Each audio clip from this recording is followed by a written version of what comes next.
Efésios capítulo 5, já abriu? Queridos, quando nós olhamos para o reino de Deus, quando nós olhamos como o reino funciona, ele é totalmente oposto da vida terrena. O viver no reino, a vida em Deus, é uma vida antagônica, é uma vida na contramão da vida terrena. Na vida terrena, nós temos, baseado na nossa força, por aquilo que trabalhamos. No reino, nós vivemos por fé. Amém? Isso não anula trabalho, o que anula é a confiança no que eu faço. Amém? É errado trabalhar? Não, tem que trabalhar, ser um bom funcionário, chegar no horário, ser exemplo, até porque você está representando Cristo. Amém? Irmãos, ninguém que é um cristão de verdade é um mau funcionário, é rebelde ao seu superior, não existe isso. Você está entendendo isso? Ele deve ser exemplo, nós devemos expressar Cristo com a nossa vida. Então quando eu falo sobre a questão de não depender do trabalho, é não confiar naquilo que eu faço. A minha confiança está no Senhor. Como o Robson disse, independente da crise, nós devemos orar pelo Brasil e temos orado pelo Brasil, mas a nossa confiança está no Senhor. A Bíblia diz: se quiseres de me ouvires, comereis o melhor dessa terra. Você pode dizer amém, não? Se quiseres de me ouvires, você comerá o melhor dessa terra. A Bíblia diz em Malaquias 3,18, outra vez você vai ver a diferença entre o justo e o ímpio, entre o que serve a Deus e o que não serve. Existe promessa sobre a nossa vida, existem verdades que guardam a nossa vida, e a palavra de Deus é a verdade. Nós vivemos num mundo, queridos, onde se há uma luta em todos os quesitos entre o certo e o errado. Sim ou não? Quando nós temos um aconselhamento de casais ou de casal, que nós vamos aconselhar, é para ver quem, porque um está dizendo que está certo e o outro também está dizendo que está certo, não é assim? E a gente vai lidar para ver, calma irmão, você está certo, mas não está tão certo assim. Você está certo, mas também não está 100% certo, né? Aliás, vocês dois estão errados. É mais ou menos isso. Por que eu estou te dando essa introdução? Para que você entenda no texto que nós vamos ler, como é que o reino dos céus funciona. E às vezes, queridos, por nós não termos renovado a nossa mente, nós nascemos de novo, nós temos a vida de Deus em nós, mas a nossa mente não foi renovada. A nossa vida está voltada nos nossos direitos.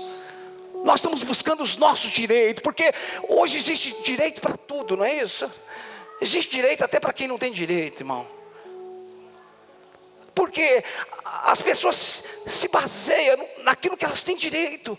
O reino dos céus não tem a ver com o que você tem direito, porque você não tinha direito a nada. Eu não tinha direito a nada. Se nós fôssemos olhar o direito, que direito que nós tínhamos, irmãos? Nenhum.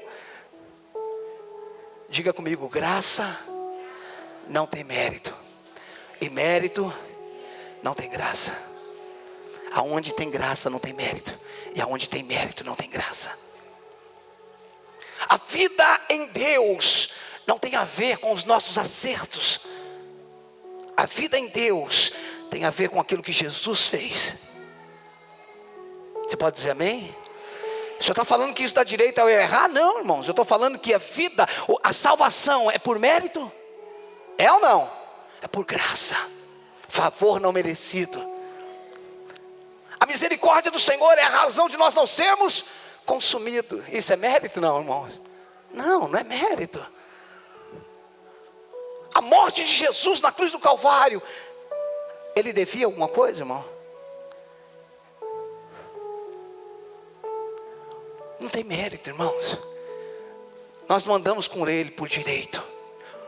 Nós andamos com ele porque ele nos amou, que ele assumiu o nosso lugar.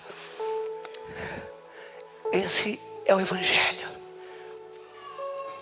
Porque a condenação ela entra quando eu tiro os olhos de Jesus e começo a olhar para mim. Todas as vezes que você se vê fora de Cristo, haverá condenação. Mas todas as vezes que você se vê através de Jesus, não haverá condenação sobre a sua vida. Gálatas capítulo 5, verso 22. Eu falei o que, gente? Misericórdia. Acho que eu preciso tirar umas férias. Desculpa, Efésios capítulo 5, gente. Estou falando uma coisa e pensando em outra. Jesus, me ajuda. Efésios capítulo 5, versículo 22. Acharam? Diz assim: as mulheres sejam submissas aos seus próprios maridos, como ao Senhor. Eu acho que as mulheres não gostam muito desses versículos. Mas não é porque o versículo é ruim, é porque o versículo é pregado de uma forma distorcida. A mulher só pode viver em submissão quando o marido tem missão. Se ele não tem missão, ela não tem ao que submeter. Amém? Às vezes a mulher olha para o marido e não vê missão nenhuma. Então ela não tem que submeter, ela não consegue submeter nada. Não é que ela não tem, é que ela não consegue submeter, porque ela não vê missão na vida dele. É uma vida sem propósito. A submissão, irmãos, é estar submisso à missão. Ela precisa olhar para o marido e ver. Olhe para mim, queridos. A mãe está cuidando. A mulher precisa olhar para o marido e ver que há uma submissão na vida, que há uma missão na vida dele, e ela se submete àquilo. Vamos continuar lendo. Porque o marido é o cabeça da mulher, como também Cristo é o cabeça da igreja, sendo este mesmo quem? Cristo, sendo este mesmo o Salvador do corpo. Cristo é o Salvador no corpo. Como porém a igreja está sujeita a Cristo, assim também as mulheres sejam em tudo submissas aos seus maridos. Maridos, amai a vossa mulher como Cristo amou a igreja. Você vê que o caldo já começa a entornar para o homem, né? Maridos, amai a vossa mulher como também Cristo amou a igreja e a si mesmo se entregou por ela, para que a santificasse, tendo-a purificada por meio da lavagem da água e pela palavra, para apresentar a si mesmo igreja gloriosa, sem mácula, sem ruga, nem coisa semelhante, porém santa e sem defeito. Assim também os maridos devem amar a sua mulher como ao seu próprio corpo, porque quem ama a esposa a si mesmo se ama. Pastor, o senhor vai falar de casamento? Também. Mas a visão é falar do reino, irmãos. Porque o reino, ele funciona diferente da vida que nós vivemos na terra. E quando nós não entendemos a visão do reino, nós queremos viver uma vida em Deus, mas baseado nos nossos direitos. Queridos, no reino não morre quem está errado. No reino morre quem está certo. Você está entendendo isso? Não. Aqui está acontecendo uma tipologia, uma analogia entre Cristo e a igreja, entre o casamento, uma comparação, uma analogia. Ele está comparando, irmãos, e aí ele está mostrando um homem perfeito chamado quem? Jesus, que vai morrer por causa de quem? Da igreja. Ele está morrendo para salvar ela, para santificar ela, sim ou não? Se ele está morrendo para salvar ela, significa que ela não estava salva. Se ele está morrendo para purificar ela, significa que ela não estava purificada, sim ou não? Nesse casamento entre Cristo e a igreja, quem está certo? Quem é o perfeito e quem é o imperfeito? Quem é o perfeito, irmãos? Jesus. Quem é o imperfeito? A igreja. Ela está errada. Jesus está certo, o marido, o noivo está certo. Mas quando nós olhamos para o final dessa história, quem morre, irmãos? Quem morre? Quem está certo ou quem está errado?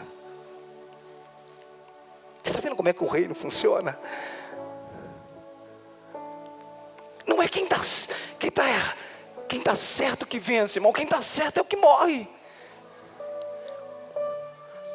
É um lugar onde você não fala, mas eu estou certo, porque Cristo estava certo, irmão. E o interessante é que ele morreu por ela para apresentar ela a si mesmo.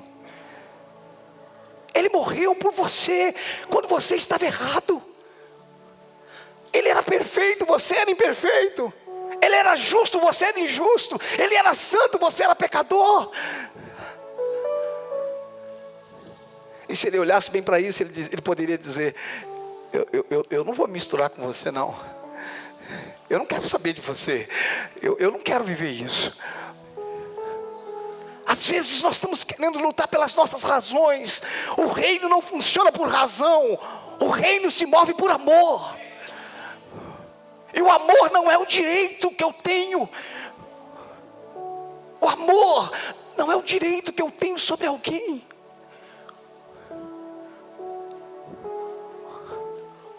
Sabe, às vezes a gente vai aconselhar um casal que está à beira de um divórcio, e você fala para o cara assim: por que você quer separar? Ele fala: porque o amor acabou. E se você for analisar, você vai ver que o amor não acabou, o amor aumentou. Mas o amor por ele. É que eu me amo tanto que ela não está dando conta de corresponder. É que ele virou um narcisista. Ele começou a se amar demais. E como a outra parte não corresponde a esse nível de amor pessoal, egocêntrico, eu quero separar. O amor que acabou foi o amor por outra pessoa, mas o dele aumentou. Ele cresceu para ele. E o amor é doador. O amor é entrega. Irmãos, preste atenção. O que você tem, ou o que você tinha, que Deus poderia morrer por você? O que você poderia oferecer para Ele que Ele não tinha? Será que Ele não poderia acabar com tudo e começar de novo? Sim ou não? Por que Ele morreu por você? Quem errou na caminhada, você ou ele? Você. Mas quem morreu? Quem morreu, queridos, é quem estava certo. Quando a gente vive uma vida conjugal, não é quem está errado que morre. Às vezes o certo tem que morrer para que o casamento permaneça. O casamento, a vida conjugal, familiar, a vida cristã não é um lugar onde eu luto pelos meus direitos. É um lugar onde eu reconheço os meus deveres, o que eu tenho que fazer, o que eu tenho que servir. Mas o irmão errou comigo, deixa eu morrer por ele. Irmãos, por que o nosso conceito de certo e errado está totalmente fora da palavra? Não, eu estou indo para outra igreja. Por que você está indo para outra igreja? Essa igreja não tem amor. Mas você tem? Tem. Tanto é que eu tenho que eu estou indo para outra igreja. Irmão, se você tem amor, você não ia para outra igreja. Você ia amar todo mundo aqui. Amém, não? Ninguém tem amor aqui. Eu já vi que eu amo a vontade aqui. Eu vou amar todo mundo. Pensa um cara que vai amar aqui, sou eu. Mas não, como eu acho que não tem e eu tenho demais, então eu vou sair. Como eu acho que o povo é ruim e eu sou perfeito, então eu vou procurar uma tribo que é perfeita. Quando na verdade a doença está em mim. Aí, voltando para o assunto de família, o cara casa uma vez, não deu certo, casa duas, não deu certo, casa três, não deu certo, casa quatro, não deu certo. Bom, peraí, irmão. As 5 mulheres estão erradas. Não dá para a gente dar uma parada e uma pensada, não, peraí. A primeira não era boa, mas a segunda, a terceira, a quarta. Por que o casamento não deu certo? Porque você não morreu. Por que a esposa não morreu? Porque diante de uma crise eu quis estar certo e ela quis estar certo. Jesus nunca andou com você pelo que estava certo, irmão. Se ele fosse andar pelo que estava certo, ele tinha matado a gente. Se ele fosse andar pelo que estava certo, ele teria consumido a gente. Ele teria acabado conosco. Mas ele não andou pelo que estava certo. Então ele andou pelo que estava errado? Não. Ele se moveu por amor. E o verdadeiro amor, irmãos, é aquele que se entrega. O verdadeiro amor é aquele que se doa. Abre a tua Bíblia em 1 Coríntios capítulo 13. Ah, Jesus. 1 Coríntios capítulo 13.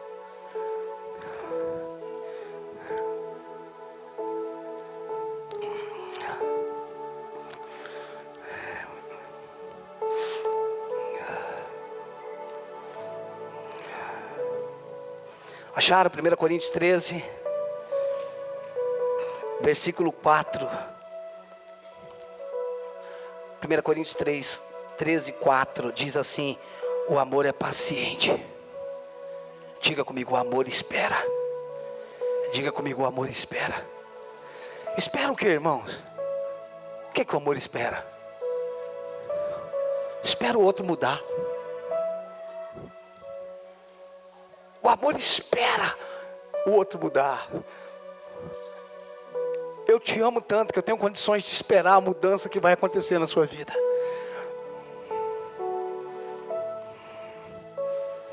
O amor é benigno. O amor não arde em ciúmes. Ele não se ufana. O amor não se ensoberbece. O amor não se conduz inconvenientemente.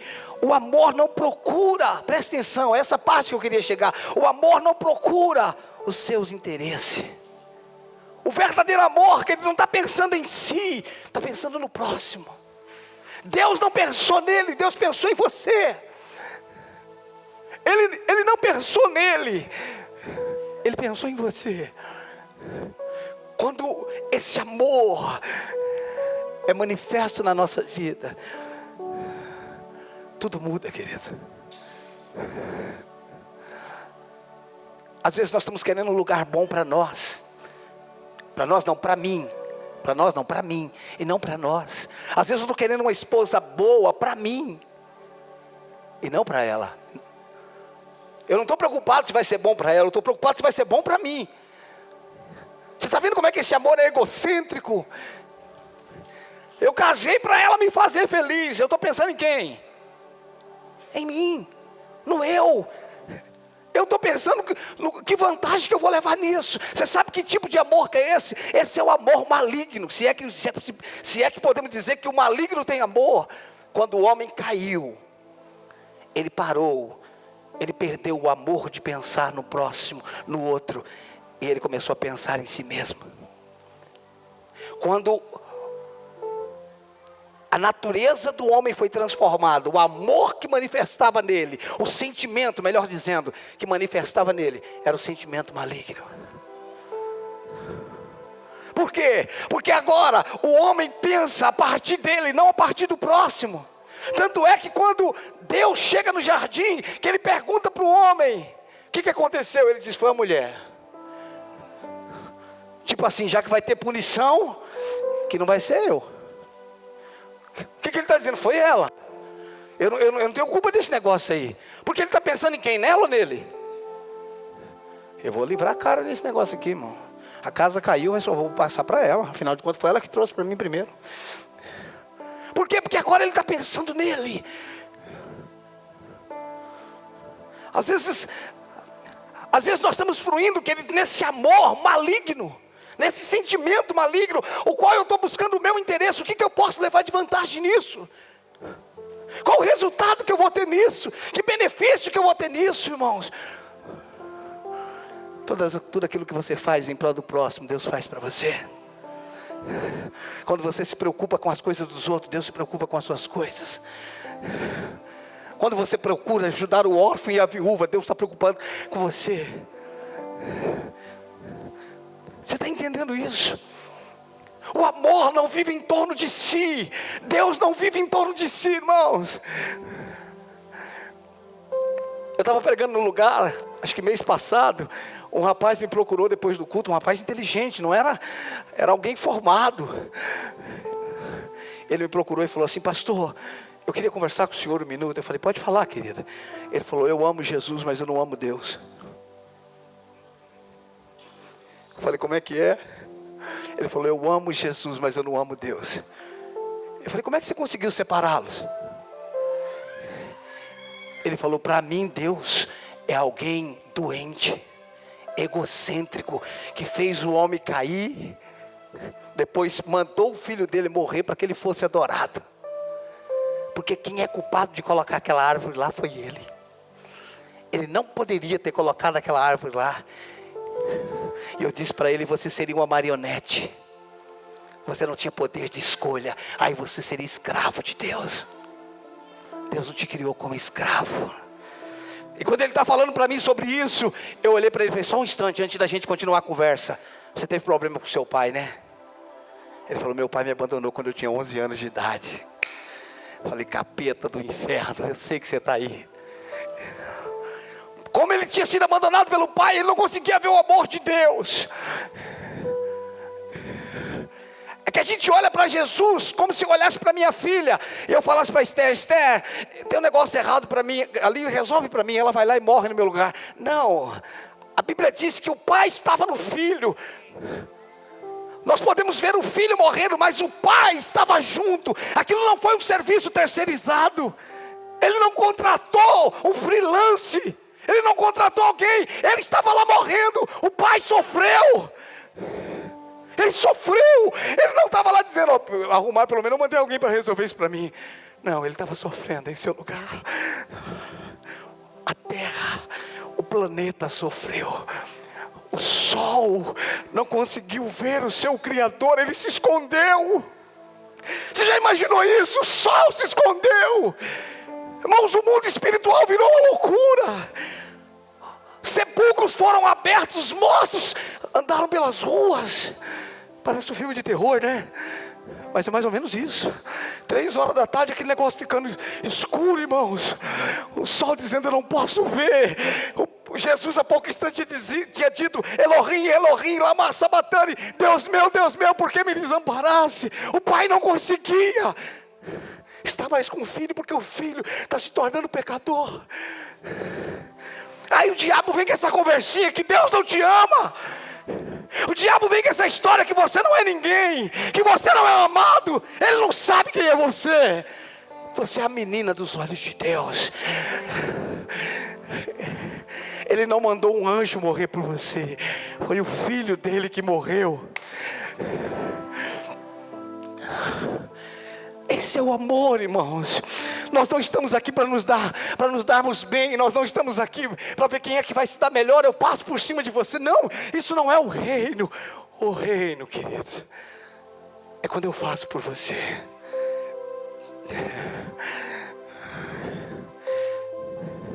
Pastor, eu quero casar com uma pessoa assim que seja boa. Então não case, irmão, porque você não é bom o bastante.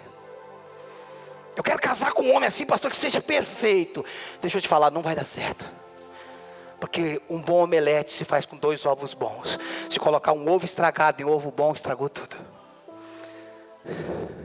Quando é que o casamento dá certo, irmão? É quando essa menina foi criada de uma forma, esse menino de outra forma totalmente oposta. E aí eles decidem casar. E aí eles estão entrando na igreja e está tocando aquela música, eu vou até o fim, por causa desse amor, você me fez entender que não há... E o pastor está só olhando, falando, daqui 1 ano a gente conversa desse amor que vai até o fim. Enfrenta o que vier, qualquer situação, desde que não seja contra mim, desde que não fira a minha vontade, o meu ego. A Bíblia fala do mistério de Cristo e a igreja. Você quer que o casamento dê certo? Morra. Até aí eu não vou usar só a parte do homem não, irmão. Eu vou usar para os dois. Mulher, você quer que o seu casamento dê certo? Morra. Porque quando morre, um santifica o outro. Aí, tem um irmão lá na igreja que eu não gosto dele. Eu vou mudar de igreja só por causa dele. Deus vai preparar outro lá naquela igreja para encontrar você. Jacó fugiu de Esaú e encontrou Labão. Criaram uma Jacolândia junto. Você está entendendo isso? Eu vou encontrar um. Aí tá bom, irmão, vamos supor que você vai para outra igreja, você não encontra essa curva de rio que você achava que tinha. Aí os dois vai para o céu, irmão. Como é que você vai mudar de céu? Deus manda para o inferno, que eu não aguento ver esse irmão aqui também.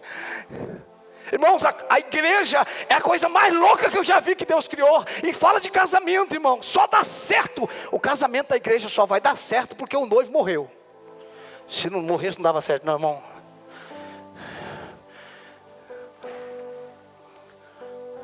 Irmãos, lidar com pessoas complicadas não é fácil. Principalmente quando a pessoa complicada é você mesmo. Irmão, se eu tivesse casado comigo, eu tinha pedido divórcio no 3º dia. Você imagina, irmão, tem dia que nem eu me aguento. Você está entendendo? Entender o amor de Deus é receber, porque você não consegue entender, você não consegue. Abre a tua Bíblia no livro de Mateus, deixa eu te mostrar algo. Ah, Deus.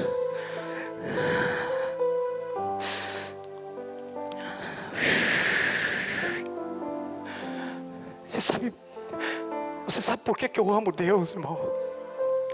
Porque eu não consigo entender como é que Ele amou alguém como eu.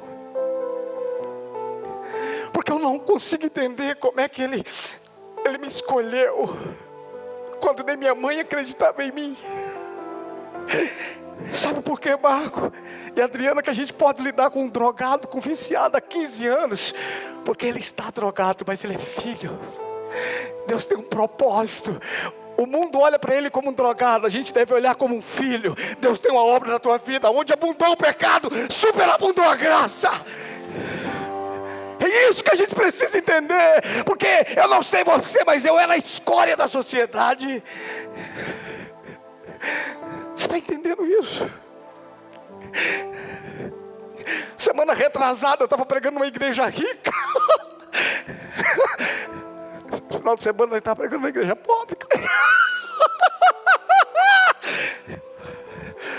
Que legal, irmão. Que coisa boa.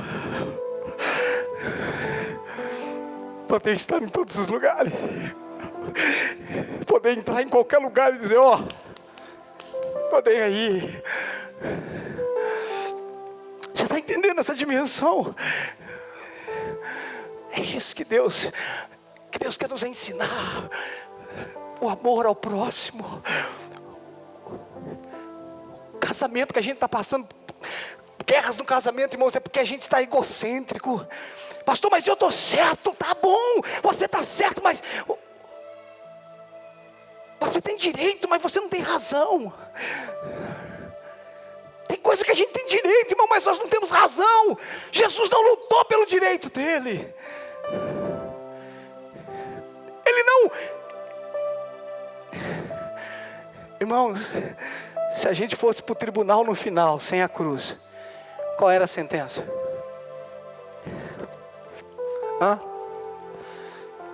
Não teve cruz, Léo, não teve nada, não teve morte. Vai ter o grande julgamento. E aí, como é que a gente faz? É como se o pai falasse, filho, eu vou ter que julgar lá no final. E o filho falou, pai, deixa eu ir lá antes.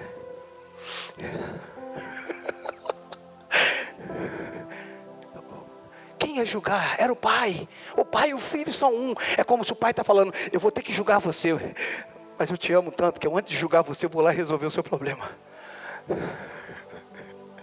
Para que quando você chegar diante de mim, que eu estiver como juiz, eu não vou julgar você baseado no que você fez. Eu vou olhar para você através de Jesus, o meu filho, que morreu em seu lugar, que cumpriu a justiça. Olha, Mateus 16, versículo 21.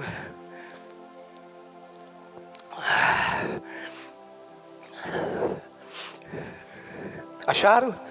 Mateus 16, 21, presta atenção.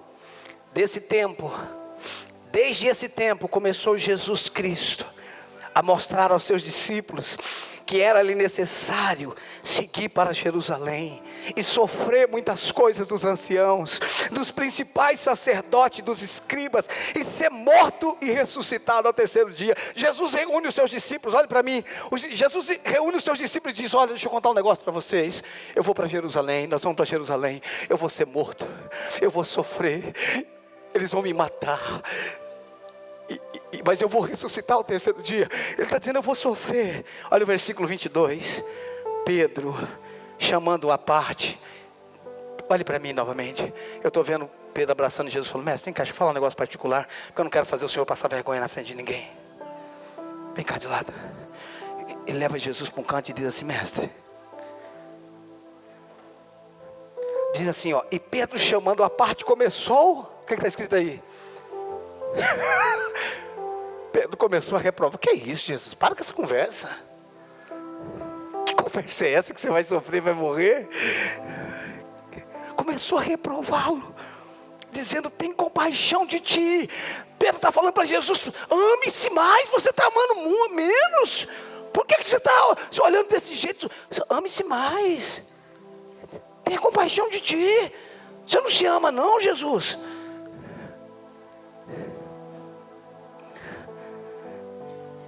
Isso de modo algum te acontecerá. Você não vai sofrer, você não vai morrer. Acaba com essa conversa. Para de pensar em você. Para de pensar no... Começa a pensar mais em você. Verso 23. Mas Jesus, voltando-se, disse a Pedro: arreda, Satanás.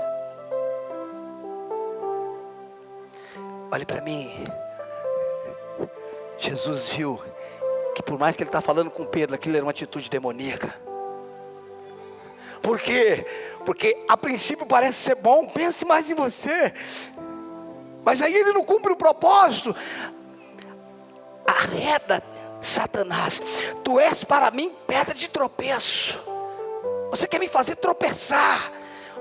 Olha o que ele diz: porque não cogita as coisas de Deus, e sim... Por que você não cogita as coisas de Deus e sim dos homens? Porque os homens pensam em si mesmos. E ele começa falando: arreda de Satanás. Porque através de Satanás os homens começaram a pensar a si mesmos. E o que você está fazendo, Pedro, é uma coisa demoníaca. Você está pensando em você, e você está querendo que eu pense em mim. Eu não vim para cá para pensar em mim, Pedro. Eu vim aqui para pensar em você. Jesus não veio aqui por causa dele. Ele não veio aqui para ser Deus. Ele veio aqui para ser homem, porque Deus ele já era. Por isso que você pode soltar esse fardo nessa noite, esse jugo, e dizer: eu posso desfrutar do amor de Deus, Ele me ama. Eu posso desfrutar do amor de Deus porque Ele me ama. Mas eu fiz tantas coisas de errado. Ele morreu por mim, Ele deu a vida no meu lugar. Ele morreu a minha morte. Ele sofreu o que eu deveria sofrer. Ele não veio aqui viver para Ele, irmãos. Ele veio aqui morrer por nós. E hoje eu estava pensando sobre isso. Pensando tipo assim, irmãos, se Jesus só viesse, pensa comigo, Léo, pensa comigo, Cleiton, se Jesus só viesse nos salvar, Ele poderia ter aparecido já grande, igual Adão apareceu, igual Elias apareceu grande, falou assim: gente, ó, estou aqui para salvar vocês, vou ali na cruz morrer, e salvou, sim ou não? Mas ele nasceu pequenininho, cresceu, e ele falou, é como se ele tivesse falado assim: eu vou ensinar para vocês o que eu quero que vocês façam, depois eu morro. Eu vou ensinar para vocês como é que eu quero que você lida com os enfermos. Eu quero ensinar para vocês como é que vocês lidam com o morto. Eu tenho pouco tempo, eu só tenho 3 anos e meio, mas dá tempo para me ensinar para vocês tudo que eu quero. Ele está dizendo assim: eu não vim aqui só morrer por você. Eu vim aqui dizer para vocês como é que se vive aí. Vamos lá, gente, eu preciso que vocês sejam rápidos. Jesus está dizendo: eu só tenho 3 anos e meio. Por isso que vocês vão fazer coisas maiores. É só por isso, porque se eu ficasse aqui não ia dar tempo não. Jesus está andando com eles. E Ele está curando um, está ressuscitando o outro. Está faltando comida, Ele multiplica. Ah, pastor, mas isso era porque Ele era Jesus. Então, se é porque Ele era Jesus, por que depois Ele sentou e falou: vai lá, galera, a hora de vocês, vamos lá, aula prática, de 2 em 2, vamos lá. Vai por ali, faz isso, não leva aquilo, não leva aquilo outro. Vai lá, de 2 a 2, vou esperar vocês aqui, vamos lá, está liberado. Daqui tantos dias você vem. O que é que Jesus estava querendo? O que é que Jesus estava querendo ver com aquilo? Queria ver se eles tinham aprendido. Queria saber se aquilo ali era real.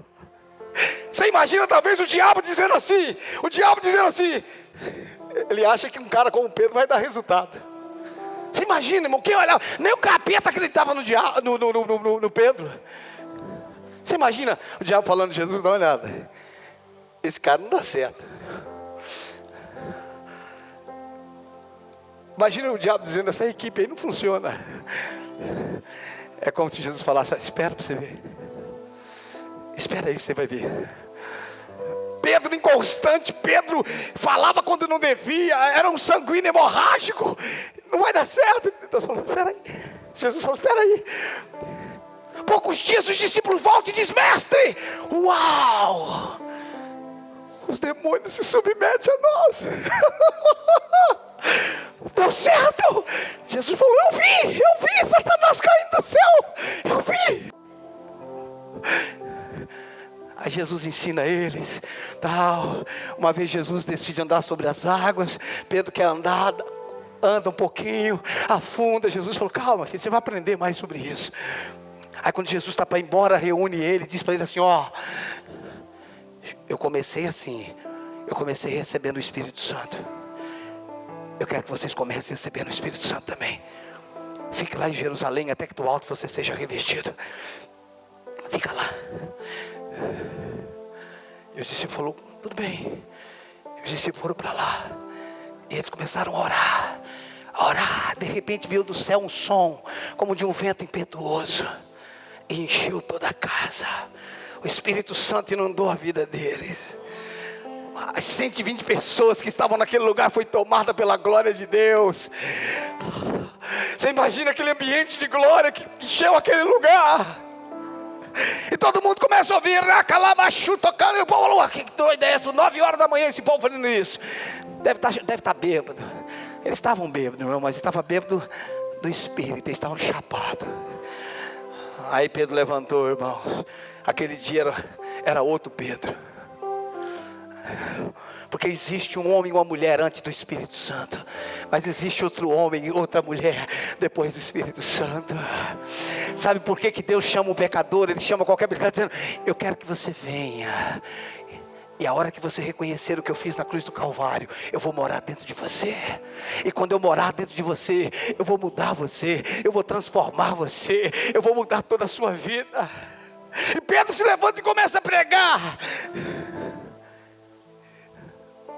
E se converte milhares de pessoas. O que aconteceu com Pedro? Ele se tornou perfeito? Claro que não. Paulo lá na frente reprova ele. Não entre em condenação, porque você ainda não é perfeito. Só se preocupe, irmãos, em estar cheio do Espírito Santo.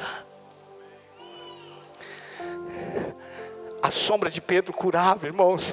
E depois disso, não foi, Léo? Depois disso, Paulo repreendeu a Pedro, porque Pedro estava dissimulando. Quer dizer que Pedro não era perfeito, mas ele estava cheio do Espírito Santo. O Espírito Santo não veio habitar em você porque você é bom. O Espírito Santo veio habitar em você porque Ele quer transformar a sua vida. Ele quer transformar a minha vida. É como se Ele estivesse dizendo: se você tiver tempo comigo, se você deixar eu fazer na sua vida, eu vou mudar a sua história.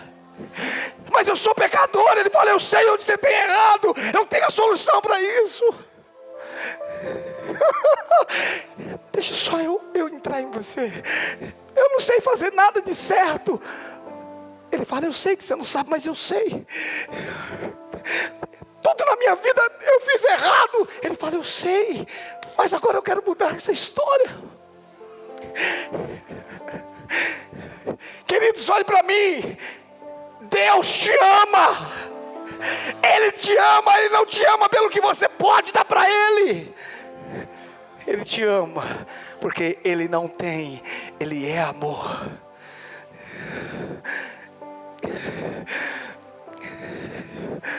Eu não sei como é que você está hoje. Eu não sei como é que está a sua alma. Eu não sei como é que você tem se sentido.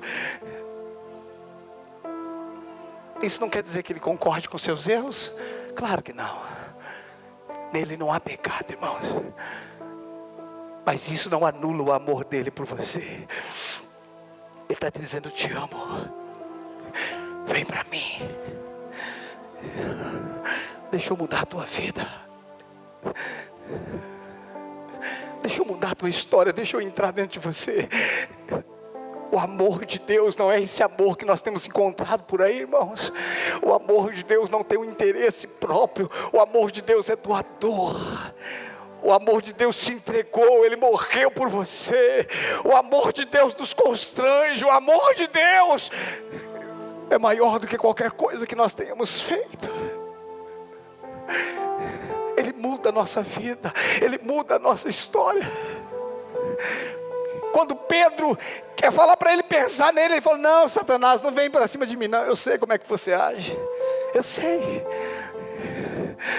Nós não estamos aqui para viver para nós, irmãos. Nós estamos aqui para servir um ao outro. Nós estamos aqui para cuidar do órfão, da viúva. Nós estamos aqui para andar na rua, dar um abraço em alguém. Nós estamos aqui para entrar em lugares, nesses lugares tão frios que nós temos tido. Você vai para o interior, é tão diferente. Bom dia, não é assim? Você está aqui, ninguém olha para a cara de ninguém, irmãos. Ah, bom dia. Você já aprendeu a sorrir, irmão? Eu estou aprendendo. Você já aprendeu a sorrir? Sorrir. Abrir os dentes. Por quê? Eu estou aprendendo, irmão, de verdade. Sorrir. Aprender a rir. Acordar durante o dia e dizer: está tudo bem. Mas eu tenho problema, mas Deus é maior que isso. Ele me ama. E se Ele me ama, Ele não vai deixar faltar nada. Ele está comigo. Ele está comigo. A religião diz assim: Rob, você tem que ser bom, cara. Você tem que acertar isso, acertar aquilo. A religião diz: você não pode isso, não pode aquilo. Deus diz: vem como você está. Lembra da canção do Diante do Trono? Vem como estás. É isso que Ele está fazendo. Você está entendendo isso, querido? Você acha que, irmãos, a Bíblia diz que nem os anjos estão limpos diante dEle? O padrão dEle é alto demais. O padrão dEle é muito alto. Nem os anjos estão limpos diante dEle. Você vai ficar por si só? Quando é que eu vou dar conta disso? E Ele me diz: você não vai dar conta. Volte lá para Efésios. Uau! Você está desfrutando do amor de Deus que está neste lugar?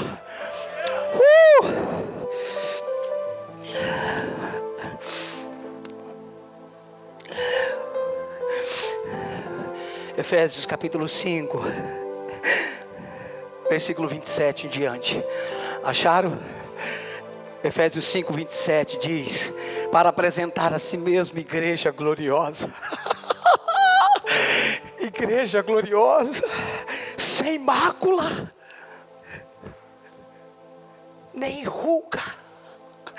Sabe como é que a gente vai chegar diante dele? Sem mancha, sem ruga, nem coisa semelhante. Porém, diga comigo, porém, diga porém, santa, sem defeito. Ele está dizendo: meu filho, vem comigo, até o final eu resolvo você. Até o final eu arrumo você. Mas eu não consegui parar com isso, Ele vai: eu sei, mas eu consigo mudar você. Eu só quero que você acredite no meu amor. Eu só quero que você acredite que eu morri por você. Eu não morri porque você era bom, porque Ele nos amou quando nós ainda éramos pecadores.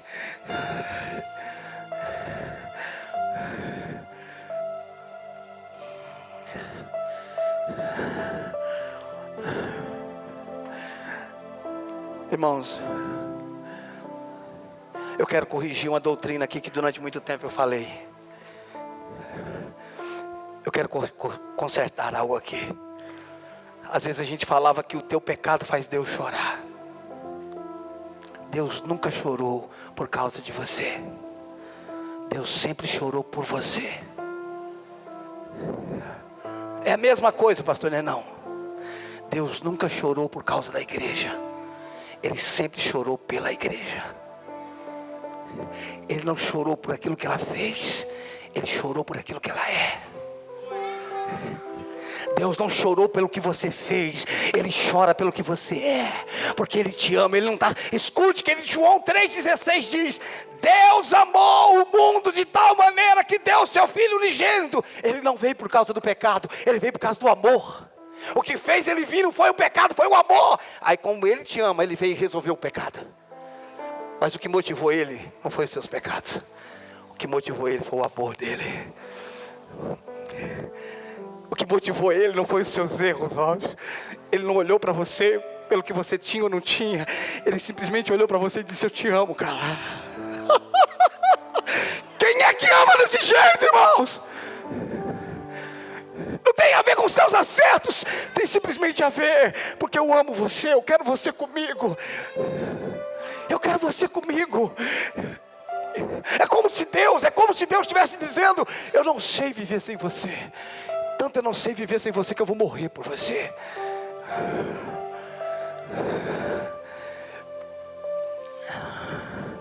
Você está entendendo isso? Pastor, por que a gente ora? Porque esse amor nos atrai. Por que a gente lê a Bíblia? Porque esse amor nos atrai. Porque o amor dele é infinito. E à medida que a gente vai se relacionando com ele, a gente vai tendo. Não é que ele vai nos amando mais, porque ele nunca vai te amar mais, mas também nunca vai te amar menos. Dá para entender isso, não? Ele nunca: pastor, eu estou certinho, Deus vai me amar mais. Não. Pastor, eu pisei na bola, Deus me ama menos. Não. Porque Ele simplesmente te ama.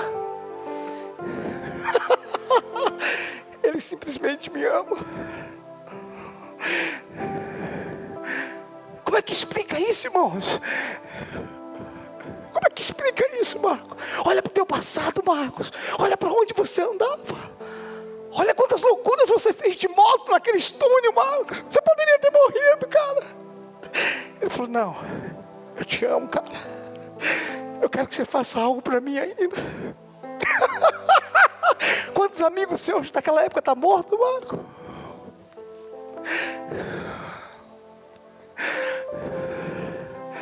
Eu não sei o que você está ouvindo.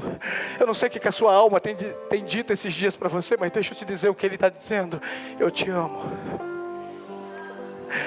Eu te amo. Eu te amo. Eu te amo. Eu quero que você venha viver comigo.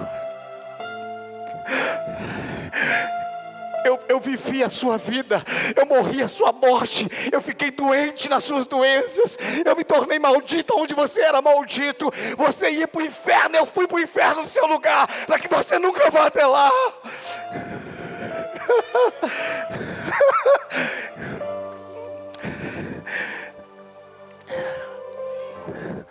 Como é que é difícil?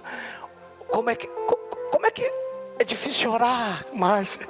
Se Ele me ama desse jeito. Eu tenho dificuldade de orar. Não, irmão, eu tenho dificuldade de ficar sem orar.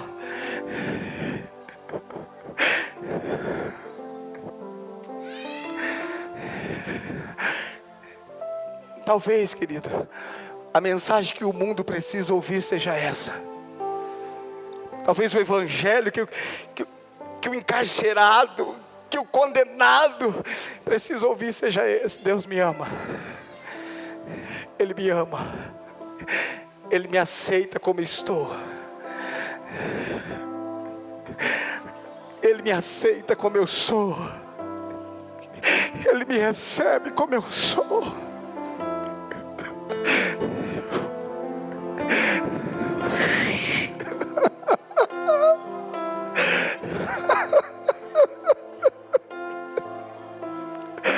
Obrigado, Pai.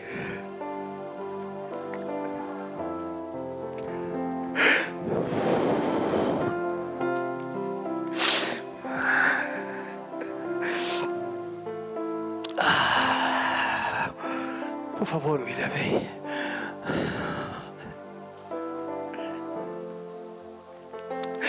O Senhor é digno de ser adorado. O Senhor é digno de ser exaltado. O O Senhor é digno de ser adorado. O Senhor é santo, o Senhor é digno, o Senhor é incomparável, Pai.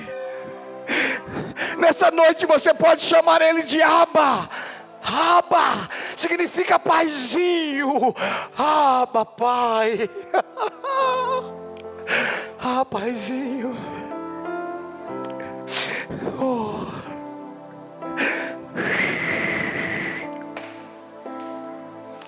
Eu te adoro, eu te exalto.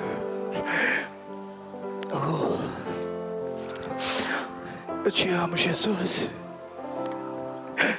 Ninguém me viu como o Senhor me viu. Ninguém olhou para mim como o Senhor olhou um dia. Ninguém me aceitou como o Senhor me aceitou.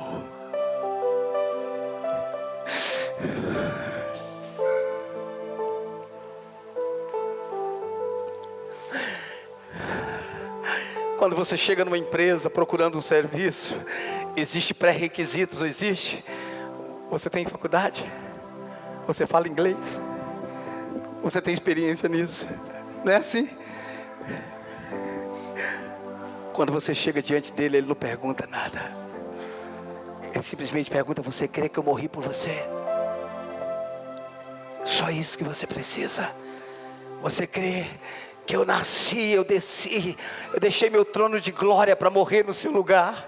E você diz: sim, eu creio. Ele diz: é só isso que eu quero, pode vir. Mas Deus, espera aí. Ele fala: o que é que foi, filho?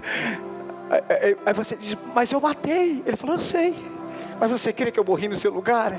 Sim. Ele falou: está resolvido. Mas eu me droguei, eu me prostituí, eu abortei. Ele diz: eu sei. Eu sei, que bom que você está me contando isso. Mas você crê que eu morri em seu lugar? E você diz: sim, sim, eu creio que tu és o Filho de Deus. Ele diz: é só isso que eu preciso.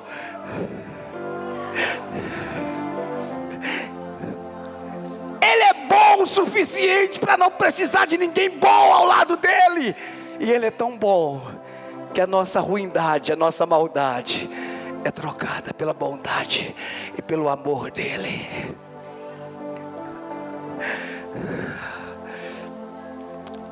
Vamos nos colocar de pé, queridos.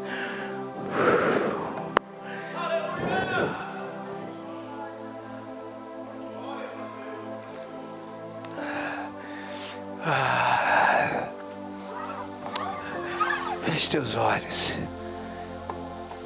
Feche teus olhos. Eu gostaria que você sentisse, que você desfrutasse do amor de Deus. Feche teus olhos. Não se preocupe com ninguém agora, não pense em ninguém.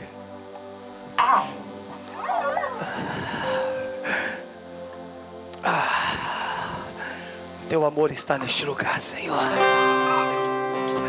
A tua vida está neste lugar. A tua graça, a tua misericórdia está neste lugar.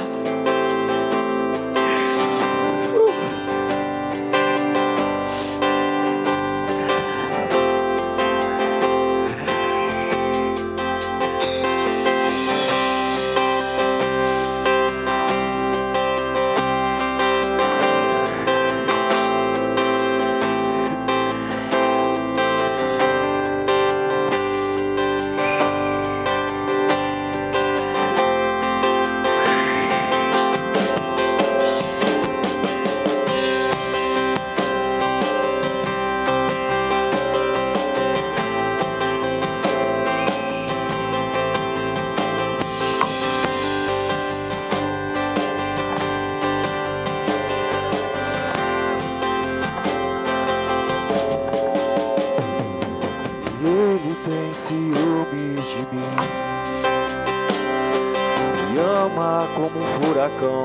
Sou como o ar, levado pelo vento de sua misericórdia.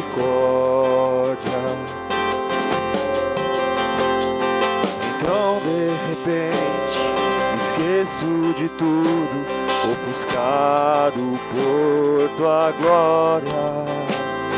Percebo quão linda e és o teu amor por mim. Ah, como Ele nos ama. Ah, como Ele nos ama.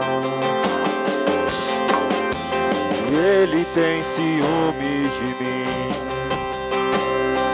me ama como um furacão, sou como ar, levado pelo vento de sua misericórdia. Então de repente me esqueço de tudo, ofuscado por tua glória.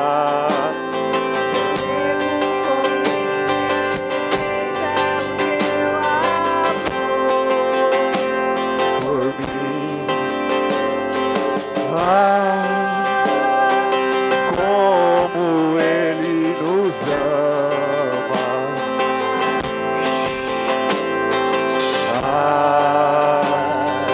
Como Ele nos ama.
Somos tua herança, Ele é o nosso galardão. Seu olhar Levante sua voz e cante. atrai a redenção. Se a graça é um oceano, estamos afogando. o céu se une à terra com um Beijo apaixonado. meu coração dispara e o meu peito acelera. Não tenho tempo pra perder com ressentimento quando penso. Ele nos ama tanto.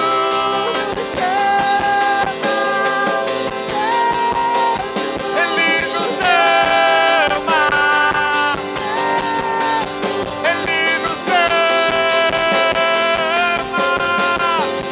Ele nos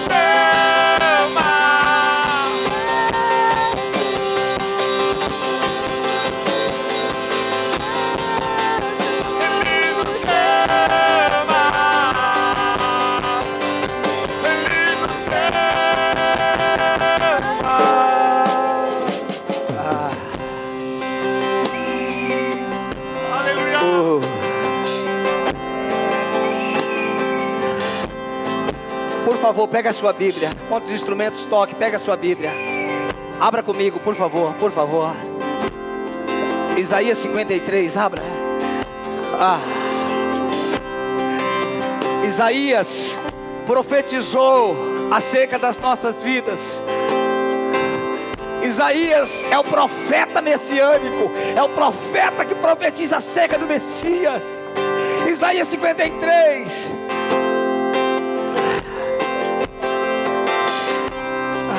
Versículo 10, acharam? Isaías 53, 10. Veja o que a palavra de Deus diz acerca do nosso amado. Isaías 53, 10. Todavia, ao Senhor agradou moê-lo, fazendo enfermar. Deus moeu Jesus, fez ele enfermar. Isso daqui Isaías estava falando lá atrás, mas hoje já se cumpriu. Quando dera ele a sua alma como oferta pelo pecado, verá a sua posteridade, está falando de mim e de você, e prolongará os seus dias, e a vontade do Senhor prosperará nas suas mãos. Ele verá o fruto do seu penoso trabalho, e a sua alma ficará satisfeita. Quem é o fruto do penoso trabalho dele? Diga: sou eu. O fruto do penoso trabalho dele é você.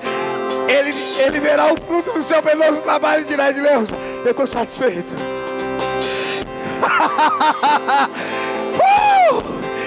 Você é o fruto do penoso trabalho dele.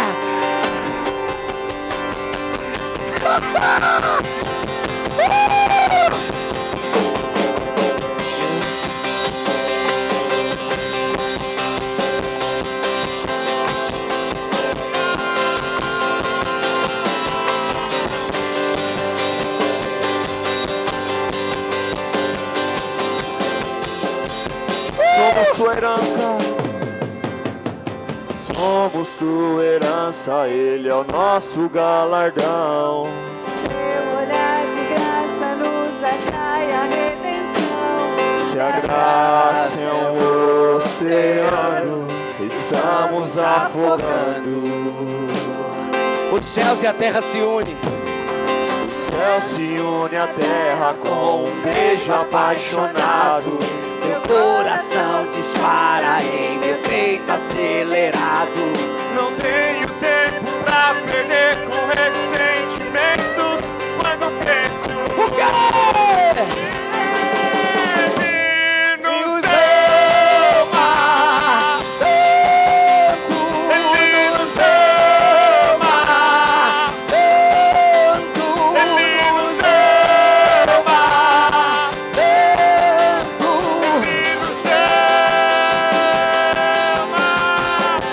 Ele nos ama, Ele nos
Você sabe o que eu quero ser? Eu quero ser o amor de Deus encarnado. Eu quero que por onde eu passar, as pessoas vejam o amor de Deus sendo exalado através de mim. Que aonde você passar, as pessoas percebam o amor sobre a sua vida.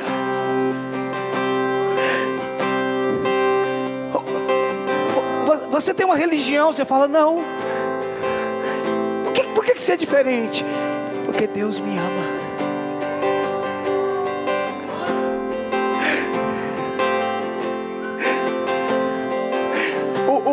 O Cleito estava me falando desses dias. Aconteceu algo com a Laila. Eu não sei se ele me contou ontem, rápido assim.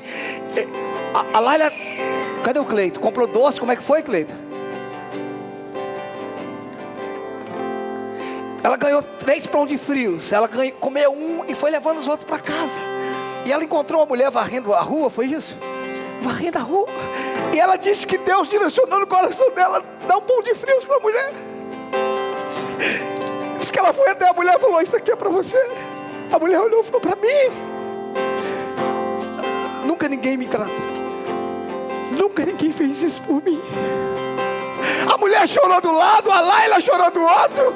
Uma criança, um adolescente, chegou em casa chorando, cara.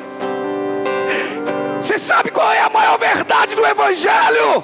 Não é o inferno, não é o pecado. A maior verdade do Evangelho é o amor de Deus. Essa é a maior verdade do Evangelho. Ele me ama, Ele me ama, Ele me ama, Ele me ama.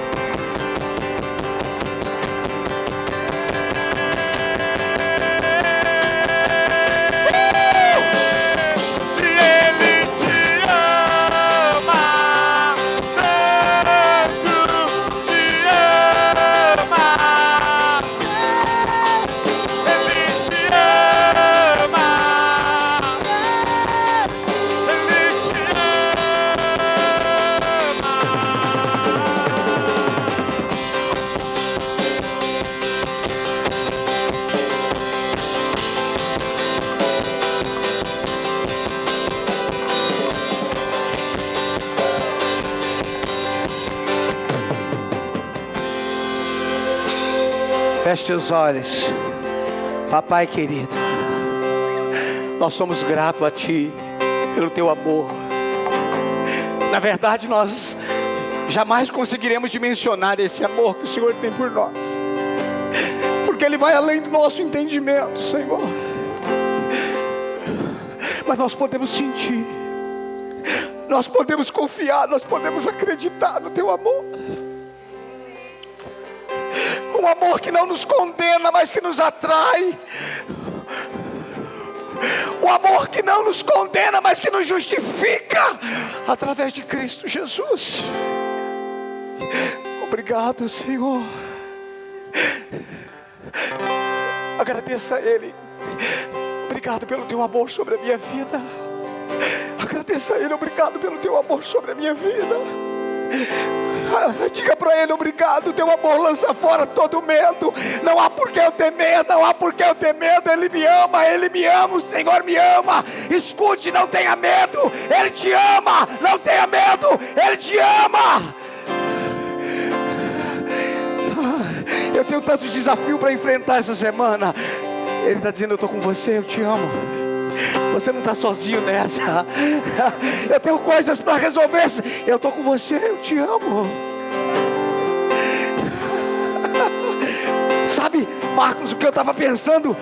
Eu estava pensando essa semana, Léo, sobre aquela música das pegadas na areia. Lembra daquela música? Eu fiquei pensando na música. Teve um momento que eu achei só 2 pegadas na areia. E eu descobri, Léo, que nunca era para ter tido 4 pegadas. Sempre foi para ter tido só 2. Porque Ele não está comigo, Ele está em mim. Não tem 4, não tem 2 pessoas andando, só tem uma. Eu, ele, eu. Não procura outra pegada, irmão. Você não vai achar outra pegada. A pegada dele é a sua, a pegada sua é a dele. Ele está te dizendo: filha, onde eu estou, você está. E aonde você está, eu estou. Aonde eu estou, você está. E aonde você está, eu estou. Aonde eu estou, você está.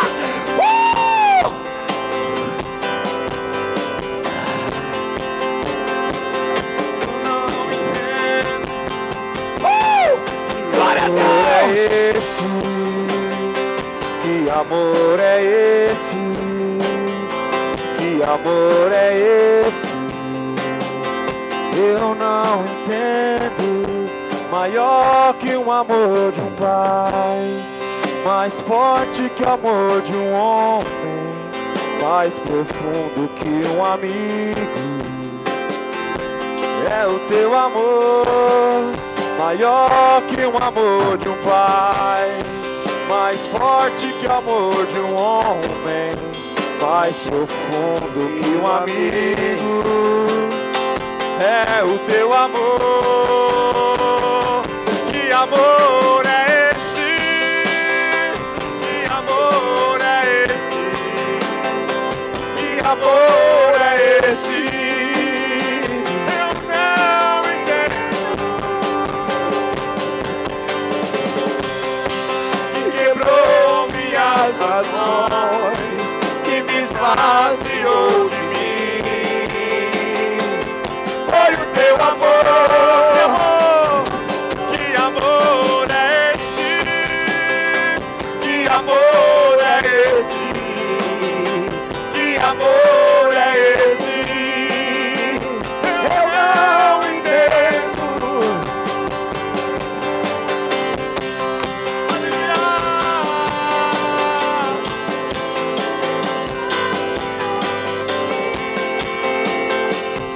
Foi o teu amor que conquistou meu coração, que quebrou minhas razões, que me esvaziou de mim. Erga suas mãos e declare isso.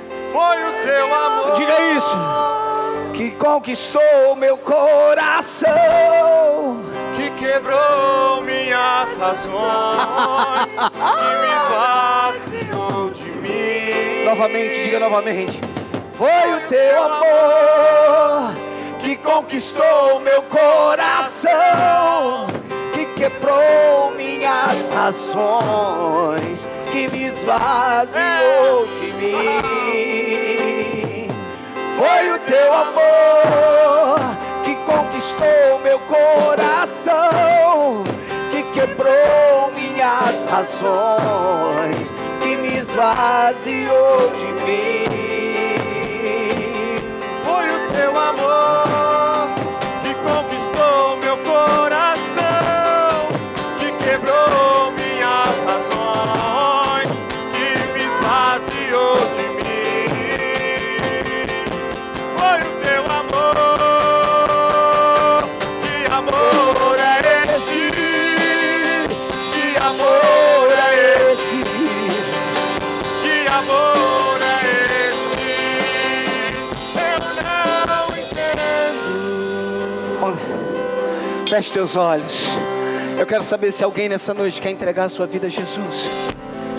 Pastor, eu fui tocado por esse amor. Eu quero entregar minha vida a Jesus. Eu quero participar disso. Eu senti algo diferente nessa noite. Ou você se afastou do caminho do Senhor, você abandonou esse amor e hoje você quer voltar. Tem alguém nessa noite que quer fazer isso? Quer entregar a sua vida a Jesus? Eu quero desfrutar do amor do Pai.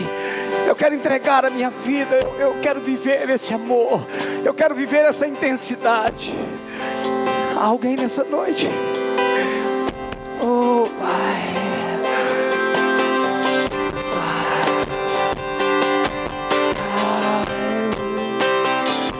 Aleluia.